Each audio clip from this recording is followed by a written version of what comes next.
공감이 갑니까? 공감이 갑니까? 공감이 갑니까? 송석준 의원도 반성 많이 하세요. 자, 왜 반성해야 되는지 제가 말씀드리겠습니다. 계속 질서를 어지럽히면 발언권을 중지한다고 그랬는데 위원장 말을 잘 따라주셔서 감사합니다. 네, 발언권이 있습니다. 발언하시죠. 고맙습니다. 예, 화면을 좀 참고해 주시죠. 예, 아까 제가 우리 윤석열 대통령 이번 구속영장이 나오면서 사유가 15자라고 그랬죠. 예, 더 보시는 대로 피의자가 증거를 인멸할 우려가 있다. 자, 이런 사유로 온 국민이 납득할 수 없는, 그래서 그동안에 광장을 그 차디찬 그 추운 날에도 밤낮을 그 아스팔트 위에서 대통령이 제대로 심판받고 제대로 처우받기를 간절하는 국민들께서 분노가 폭발을 임계점을 넘어섰습니다. 그렇다고 해서 불법적 폭동을 용인해서는 안 될 겁니다. 어쨌든 국민들의 이런 폭발하는 분노가 어쩌면은 어떤 상황으로 뒤에 갈지 모르는 이 엄중한 시기에 우리 사법부나 바로 이곳 우리 국회 법사위에서는 더욱더 엄중하게 이 사안에 대해서 정말 신중하게 다뤄야 된다고 생각합니다. 자, 우리 법무부 차관님, 네. 지금 저 구속영장 발부 사유 공감이 갑니까?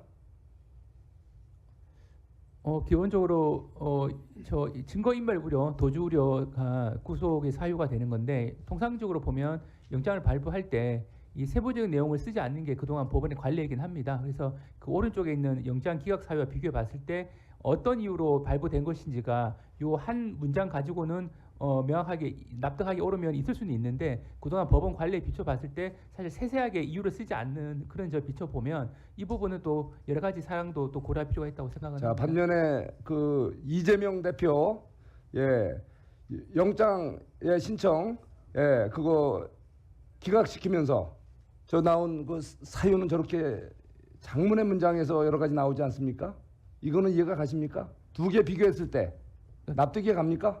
다만 이제 통상적으로 수사를 하다 보면 이런 경우는 있습니다. 저희가 영장을 보통 이제 자, 이렇게 짧게 네. 얘기하세요. 알겠습니다. 납득이 가냐고요? 요거는 이제 보는 시각에 따라 달랄 수는 있는데, 이거는 뭐 제가 여기에 대해서 가타부타 말씀 드릴 수 있는 사항은 아닌 것 같습니다. 자, 바로 이 부분에 대해서 국민들이 납득을 못 하시는 겁니다. 예? 자, 저는 오늘 뭐 이 국민적 분노가 왜 이렇게 커져왔는지에 대해서 이 불행한 사태가 어쨌든 어떤 원인에 의해서 이렇게 불행한 사태까지 갔는지는 또 더 수사기관에서 따져서 판단해 줄 문제라고 생각합니다. 자, 다만 바로 우리 어떻게 하면은 우리 이 대한민국이 헌정 질서가 이 법사위에서 우리가 해야 될 일이 제대로 됐는지 다시 한번 좀 반추해 봐야 된다고 생각합니다. 우리가 이 비상계엄이 터지기 전에 어떤 일이 있었습니까? 지금 분명히 우리 이재명 대표는 증거인멸의 우려보다는 본인의 무죄추정의 원칙 적용, 그리고 본인 방어권에 충실하자고 돼 있어요. 그런데 실제 그동안에 어떤 일이 벌어졌습니까? 우리 사회 바로 이 법사위에서 통과된 것들이죠. 탄핵안이 몇 건이나 발의가 됐습니까? 예? 도대체 지금 직접적으로 이재명 대표 수사하던 검사만 해도 바로 7명이나 지금 탄핵이 됐어요. 예? 이게 말이 됩니까? 이거 수사 중인 검사를 우리가 입법 권력을 줬다고 해서 그야말로 표결 폭력으로 입법 테러식으로 정상적인 수사를 하던 검사들 7명이 탄핵이 됐다. 우리 법무부 차관 공감합니까? 짧게 그 얘기만 하세요. 짧게 얘기하지 마시고. 일반적으로 있는 일은 아니고 이 공감이 돼요? 된 부분에 대해서 안타깝게 생각하고 있습니다. 안타까운 정도가 아니라 말이 자꾸 바뀌어요. 말이 문제가 많죠. 이 부분에 대해서는 현재 헌법재판소에서 심리 중인 사안이라 제가 구체적인 우리 한계는 있습니다. 법원행정처장님도 정말 납득이 안 가는 부분이 있죠. 차관님 말씀하신 바와 같은 취지입니다. 자, 거기에다가 바로 어떤 일이 있었습니까? 우리 감사원장 바로 옆에 항상 우리 법사위 할 때마다 앉아 계시던 분이 탄핵이 됐어요. 우리 법원행정처장님 공감이 갑니까? 안타까운 일이라고 생각합니다. 안타까운 정도를 넘어서 헌법 파괴행위 아닙니까? 거기다가 대통령 권한대행 총리가 바로 이 자리에서 탄핵이 됐어요. 공감이 갑니까? 그것도 헌법재판소가 정한 3분의 2 국회의원 정원이 아닌, 정원의 3분의 2가 아닌 바로 과반으로 탄핵을 시켰어요. 이거 맞는 겁니까? 법원행정처장님? 공감이 갑니까? 헌법기관에서 헌법 질서가 안 되죠? 제대로 작동되기를 바라고 있습니다. 제2의 대한민국 국회 법사위에서 벌어진 일입니다. 헌법 파괴 행위가 자행된 이 법사위부터 국민들께 엄중하게 이런 엄중한 상황을 맞아서 사과하고 뒤돌아가야 될 일이라고 생각합니다. 우리가 남을 탓하기 전에 헌법을 스스로 파괴하는 그 행위가 바로 이번 법사위에서 국회에서 신성한 국회에서 벌어졌다는 거 여러분들은 바로 자, 국회에서 지켜봤습니다. 정리해 주시죠. 정리해 주시죠. 헌법이 정한 대통령 권한 대행을 헌법을 위반해가면서 법률을 위반해가면서 탄핵을 정리해 주시죠. 한 장이 바로 이거 국회입니다. 정리해 주시죠. 남을 탓하기 전에 우리 스스로부터 반성했으면 좋겠습니다. 소- 우리 정청래 위원장님도 같이 진정한 반성 같이 해주시기를 간곡히 부탁드립니다. 송석준 의원은 지금 발언 내용은 법원행정처장을 쳐다보고 할 사안은 아닌 것 같아요. 저를 쳐다보면서 주먹질을 해주시기 바랍니다. 자, 그리고 법사위 일원인 송석준 의원도 반성 많이 하세요.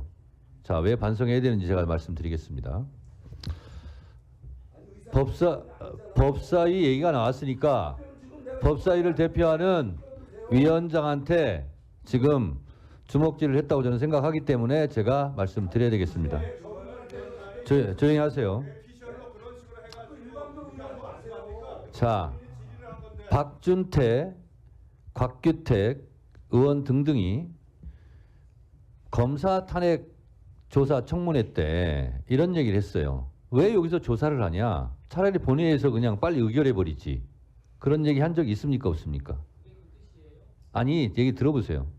자, 그런데 윤석열 피청구인 즉 법률 대리인단은 뭐라고 적었냐면 왜 법사위에서 조사하는 청문회 같은 이런 조사를 하지 않고 본회의에서 바로 의결했냐. 그래서 위헌 위법하다 이렇게 주장해요. 자, 그런데 국회법 130조에 보면 법사위로 조사해라 하는 건 본회의 의결 사항입니다. 이번 윤석열 탄핵은 법사위 조사하는 의결이 없었어요. 당연히 법사위에서 조사할 권한이 없죠. 그리고 탄핵하러 바로 갔어요. 검사 탄핵은 법사위에서 탄핵 조사를 해라. 그래서 청문회를 한 거예요. 국회법 의결대로 한 겁니다. 국회법 의결대로 한 걸 가지고 송석준 의원이 법사위에서 폭거를 했다는 식으로 얘기하는데 송석준 의원의 그 말이 폭거예요. 그리고 이재명 관계없는 이재명 대표 영장 기각 사유 하는데 그 앞에 제목도 잘못 적었더라고요. 기각 사유인데 청구 사유로 아까 그것도 잘못 적었어요. 보좌관이 잘못 적었는지. 자, 이재명은 왜 길게 사유를 쓰고 윤석열은 하나 쓰냐?